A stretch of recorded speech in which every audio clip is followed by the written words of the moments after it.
ईश्वर का प्रेम, दया और अनुग्रह आप सबों को प्राप्त हो और ईश्वर का वचन आपके जीवन में परिवर्तन लाए। आज चालीसा का चौथा रविवार है।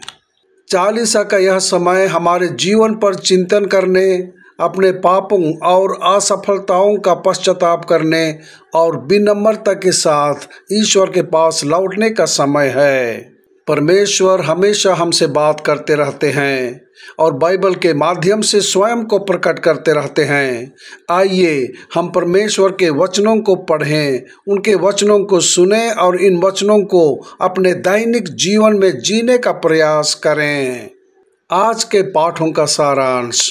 पहला पाठ, परमेश्वर ने सामुएल को इस्राएल के राजा के रूप में दाऊद का अभिषेक करने के लिए भेजा।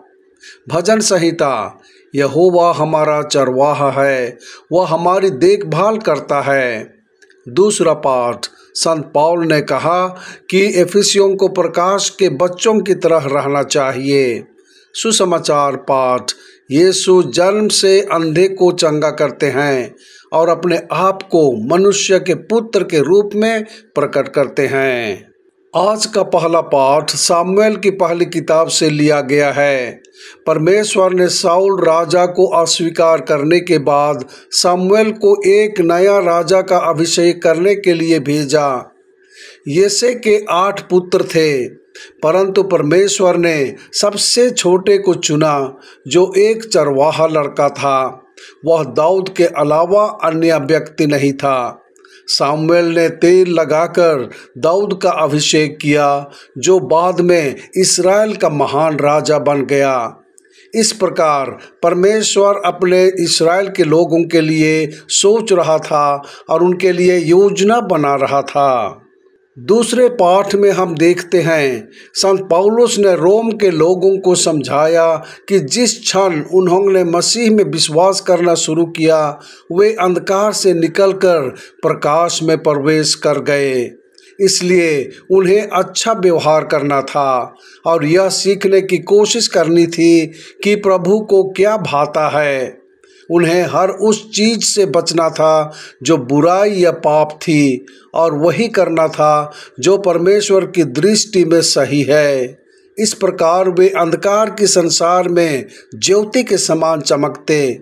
इस प्रकार संत पौलुस रोम वासियों को एक अच्छा ख्रिस्तीय जीवन जीने की शिक्षा दे रहे थे।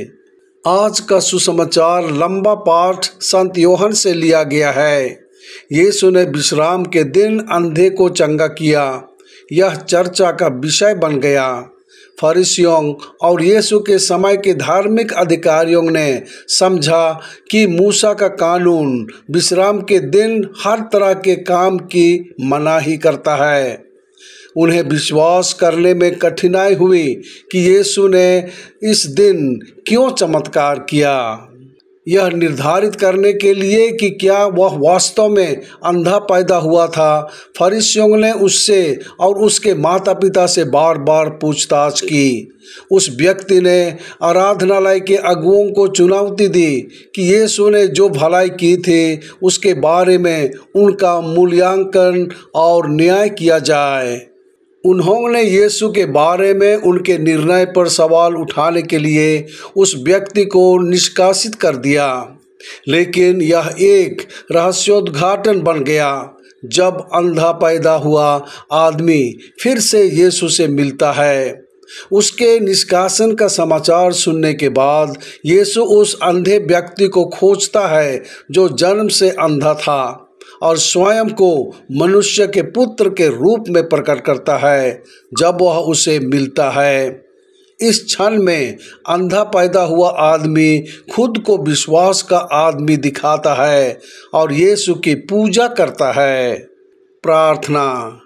हे प्रभु यीशु ख्रिस्त, विश्राम के दिन तूने एक अंधे को चंगा किया। इस तरह हर जगह, हर समय और सभी लोगों के लिए परोपकार करने में हमारी मदद करें। आमीन।